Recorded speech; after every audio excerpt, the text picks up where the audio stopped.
Hello and welcome to Cover Story. This week we have with us senior BJP leader Dr. Subramanian Swamy. Apart from being a thought leader for the Indian right, he is also someone who never hesitates to pull back any punches, and that's what's going to make this interview a very interesting half an hour for us.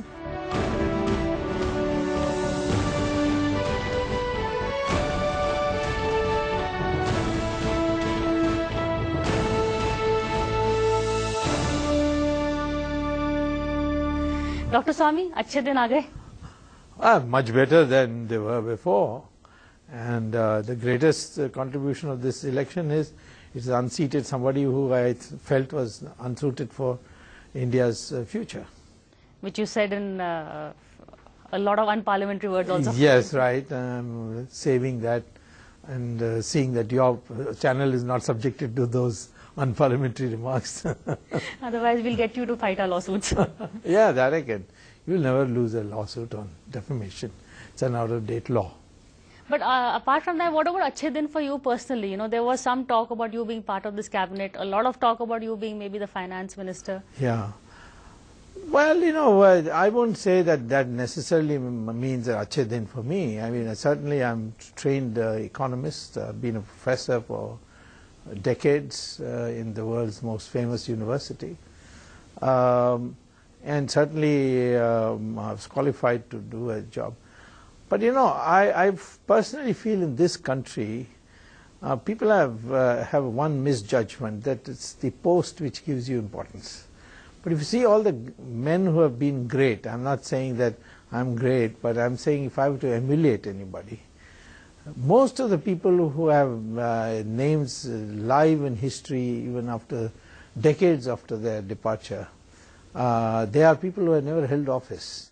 I find this interesting that you would, ever emulate someone who is yeah, they say Mahatma Gandhi, he never held he was never an MLA, MP, or Jayaprakash Narayan, or Swami Vivekananda. So from that point of view, today, if somebody were to ask, what is it I've done? Nobody will mention this legislative bill I've got passed, or this is how I spoke in Parliament. No, it's how I fought the emergency, how I got Kailash Mansarovar reopened. You know, fighting against corruption. Corruption I fought not in Parliament, I fought in the courts, you see. So if I get a ministership, I'll definitely accept it. But I don't feel any loss of Achhe Din because I was not made a minister. But you know, Shankar Aiyar in his book, The Accidental India, he credits you with initiating economic reforms along with Chandrasekhar, along with Narasimha Rao. Absolutely. I started it all. Unfortunately, your media gave the, you see, your media likes people who are humble, sure, quiet, you know, whom they can talk down to. And such as we are these days praising all the people who are not humble. Look at Narendra Modi, who yes. Press, and nobody will say he's humble. Yeah, that's true. But, you know, the thing is that at that time, I became minister, the senior most minister, and in fact, Chandrasekhar owed his prime ministership to me because of my friendship with Rajiv Gandhi. I was able to persuade him to support him from outside, provided Chandrasekhar broke loose from Janata Dal, the VP Singh's party. And at that time, we were in a huge crisis. And I persuaded Chandrasekhar that, you know, the Soviet model will never take us forward. We have got to dismantle it. So he said, prepare the blueprints. I prepared the blueprints. It got passed for the cabinet.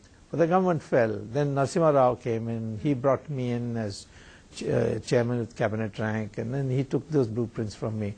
And Manmohan Singh was my economic advisor when I was in Chandrasekhar's cabinet. Oh, is that so? And he brought me in as chairman with cabinet rank, and then he took those blueprints from me. And Manmohan Singh was my economic advisor when I was in Chandrasekhar's cabinet. Oh, is that so? Yeah. Montek Singh was my secretary. So therefore these people then moved in with Narasimha Rao, one as finance minister, the other as finance secretary.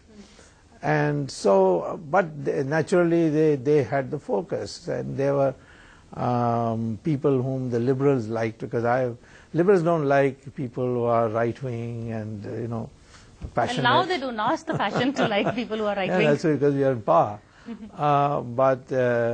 And so they gave the credit entirely to him.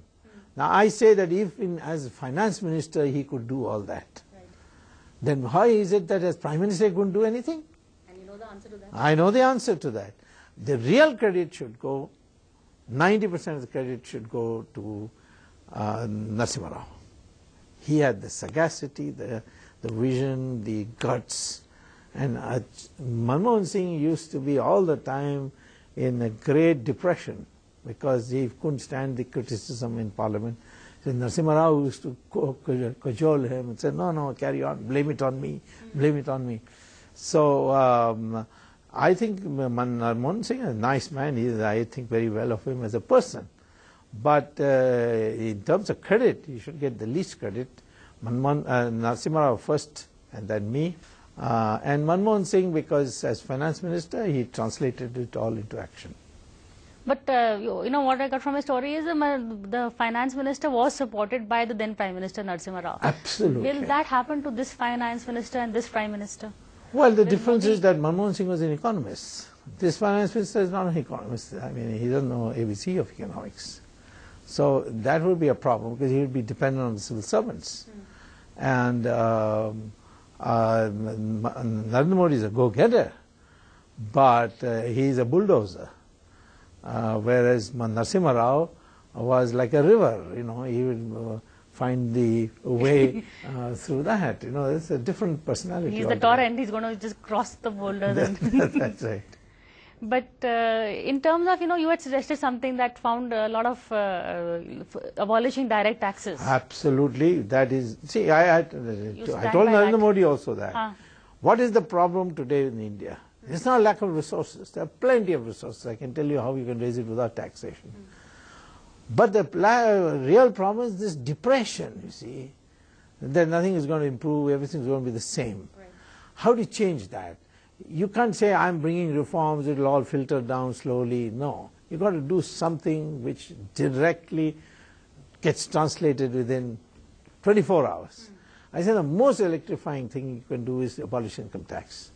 The rich don't pay much tax because they got chartered accountants. Poor don't have enough income to qualify to pay income tax. So it's the professional, young professionals, middle class, you know, they are the ones who have put through great harassment for that the tax.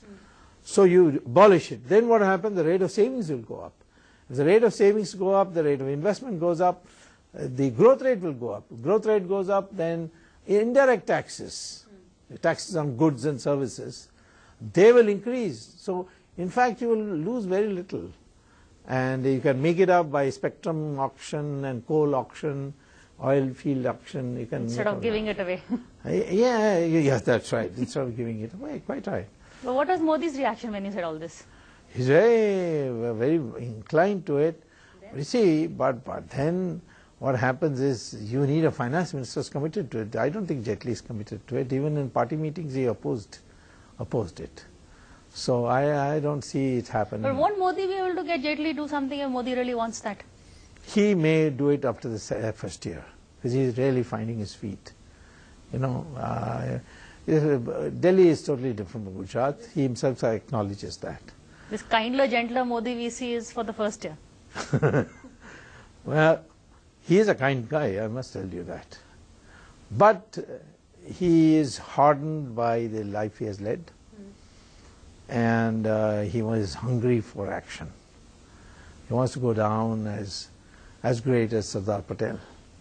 So he will get things done. I mean, I like him because I've known him for a long time. And I tell you, he's a man of character. So being that he's not an economist, he's not a foreign policy expert, he's not very great at social engineering, but he's a decisive person. And I think this country needs today a man who's decisive, who makes decisions even if they're wrong decisions. But he must make the decision. There is no paralysis over here. That's right. We need an era of that. And he will be successful because this country has got everything. It needs just a driver.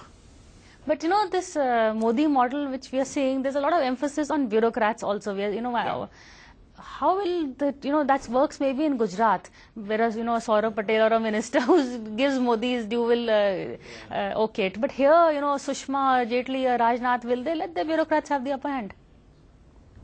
Well, that's a very good question. You see, because in Modi, he was so tall in Gujarat that practically everybody in his cabinet were pygmies. But it's not so here. I mean, they may not be as popular as Modi. Many of them have probably, if they were to address a public meeting, and the party doesn't mobilize for them, they may not get more than, say, 1,000 or 2,000 people. But they have been in the party, they have been in the public eye, they are people who have come through struggle, some of them through the emergency struggle. So it's not the same as the Gujarat cabinet, that's true. How will it work? Well, we've got to watch it. I mean, I have no clear answers for that. Modi needs help. But if he asks you for help for anything... Anytime. There is no grudge that you have been out of the government? No. I've been out of, in and out of government. It doesn't matter to me at all. I get more things done outside government, I can tell you that. Especially on Twitter. Well, no, Twitter is this is a very important crowd. It's a young, bubbling, people who want to do something. And it's not an ordinary crowd. It's 6.5 lakhs, you see. And these are all who tweet. It's not like those, that Gehlot of Rajasthan who got Turkey. 90% of his Twitter followers are from Turkey. Now, why would people in Turkey follow somebody in Rajasthan? It's because that is all organized. And but in my case, almost all tweeples, they tweet. About 80% of them tweet. And I have a hell of a time because I have to therefore wake up at 4 o'clock and then start answering them. Otherwise, they start complaining that I'm not tweeting. I think it's not the Twitter crowd. I wouldn't disregard. They're creative. They are going to create opinion. They are people whom I'm molding through. But I feel the institutions of the Constitution are such that I can make them work. I've made the courts work. And then mobilizing the public through organizations, I can do that. Most of the things I've done in life are outside government, except for the economic reform. This SIT on black money, do you think it can achieve anything? Because you've been a big proponent of it. It can. It's better than before. In fact, the Congress didn't appoint it. No, because they have to answer the Supreme Court. And not the Finance Ministry. Not the Finance Ministry. And they are, all the intelligence agencies and ED, everybody has to report to them. And they have to produce status reports.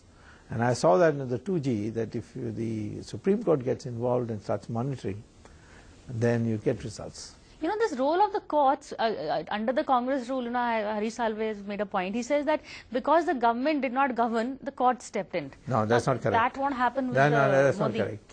Yeah, I don't know, it sounds nice, you see, to talk like that. Maybe Salve, I don't know whether he meant what he said, because he's a fine lawyer. And he knows the law very well. That's what I understood. Maybe I'm misquoting him, to be fair to him. That's the privilege of journalists. To misquote him. No. We have people like you who will point it out in a minute. Now, the thing is this, courts will never intervene if you say this policy of the government is wrong. They will only intervene if you say this policy has been formulated arbitrarily. There was an alternative policy which was much better. It was not examined. Supposing they had examined that alternative policy and rejected it, right or wrongly, even then the courts will not interfere. Only if you have not looked at the alternative. And it was therefore, for malified reasons, you don't look at the alternative. Then the courts will intervene. Now take Ram Setu. I didn't argue that, oh, this is Ramchandraji's built bridge and therefore you can't have Setu Samudram project. I never argued that way. I argued that this route which is cutting through Ramasetu, there's another route, why didn't they examine that? The Congress problem was not that they made policies which the courts didn't like. The Congress problem is they never used their brains. They didn't govern, they didn't... That's right, there was no policy, it was just making money. You know, you spoke about emergency, now the anniversary is coming up. Yeah. And in fact, Waghela recently said that, that Modi was very inspired by you. Yeah, Can you tell us something of those days? Oh, and it's inspired. You and Modi? He's about what? About 7-8 years younger than me. And I came, I was early in most things. I became very early. I mean, I got my PhD at the age of 23. I became a professor at 24. And when I came back to India, I became a member of parliament at 32. You know, so in that sense, I was senior to him. You see, what happened is when the emergency was declared, we had our own government in Gujarat. So you couldn't be arrested there. So the RSS chose that I must go underground.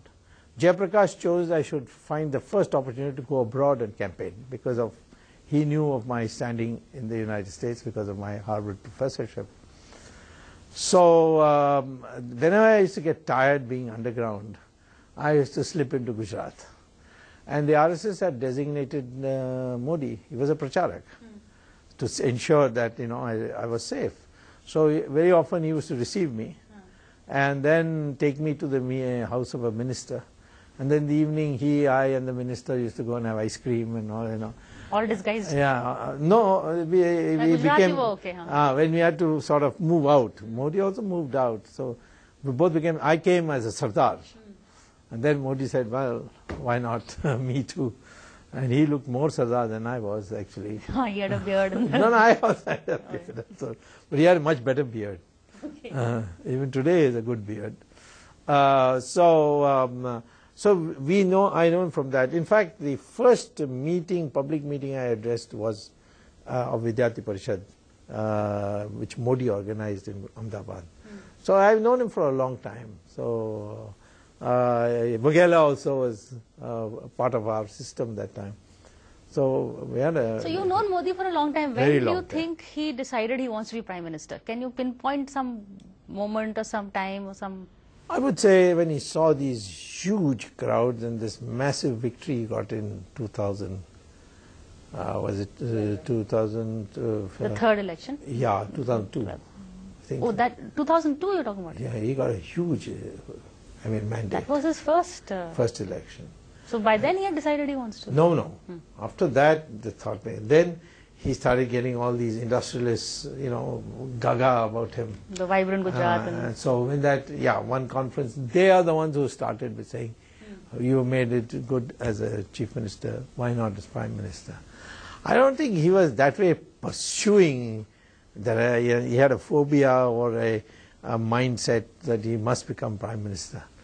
But he found that he was just being sucked in. But happily sucked in, I'm sure. Yeah, sure, of course. Who doesn't want to be prime minister? But also, now the argument the Congress is saying that it's no longer BJP versus Congress. It's actually Congress versus corporate India because Modi represents. This is Manish Tiwari's argument. Yeah, that's an easy thing to say. The maximum say the corporates had was when the UPA was in power. They were using their jets all the time to go abroad. Modi also uses a corporate jet. That's within the country.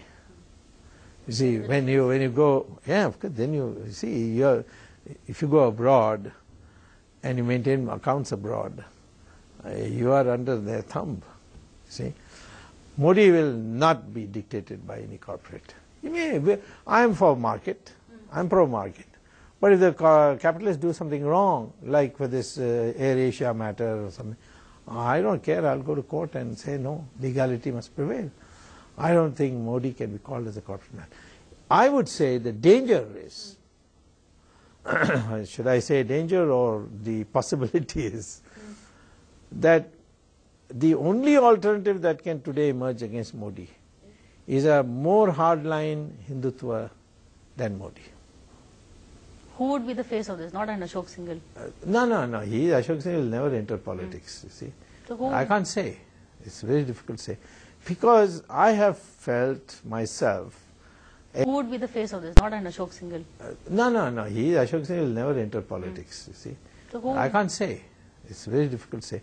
Because I have felt myself a huge undercurrent of feeling amongst Hindus that we, despite being such large numbers, don't have a say in this country. But I thought Modi would make them have that say. No, Modi is now much more, like Shashi Tharoor is now, what is he saying? Modi 2.0. Yes. This is the American terminology for the second level course, you see.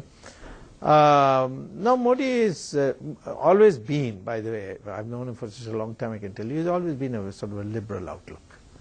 But the 2002 has given him that image. He's a strong man, and let me tell you, in Gujarat only Muslims were not killed, Hindus were killed. Not by Muslims, but by police firing. I think 159 Hindus were killed. In the post-Kodra riots? When the mob started moving out, he fired on them. So all this talk about Article 370 being repealed, about the Ram Mandir, you think that won't happen under Modi era? He has the mandate. He has the mandate. Whether he wants to focus on it or not, that's the key question. If he doesn't, 1 year, chalega. After that, people will start, the rumbling will start. You said that, you know what, the thing is that during Vajpayee's time, the standard formula was, we don't have majority. Exactly, yeah. But you have majority now. Now the fig leaf is gone, now what do you do? So that's where the thing will start, and people will start saying, no, this is not correct. So anything can happen at that time.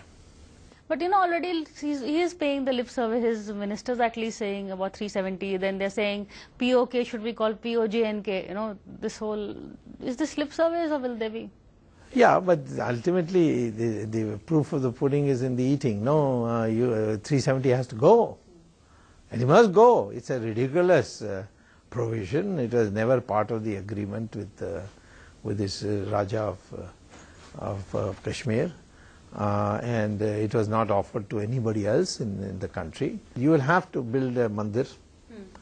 You can choose any way, but the best way would be to talk to the Muslim community and come to an agreement. And in fact, in Chandrasekhar government, we nearly did it.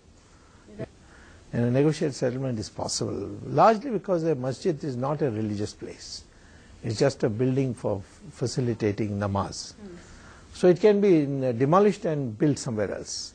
Unauthorized demolition, well, the Muslims can have a grievance. But a authorized demonstration, the government doing it like it does in Saudi Arabia, if a government demolishes it for a public purpose, I think they agrees to build it somewhere else. But what do you make of this new Modi, you know, the one who reaches out to Nawaz Sharif, this whole Sadi diplomacy? This is not the Modi we saw in opposition. No. See, I think the Pakistanis have always maintained it's easier to deal with a Hindu-wadi than a secular guy. You know, it's because there's see, more credibility. Yeah, you deliver. The Chinese were more easily able to work with Nixon than they could with the Democrats. So I don't think there's anything there. Listen, I think anyone would like peace with Pakistan. My problem with Pakistan is only one. There isn't one government in Pakistan. There are 4 governments.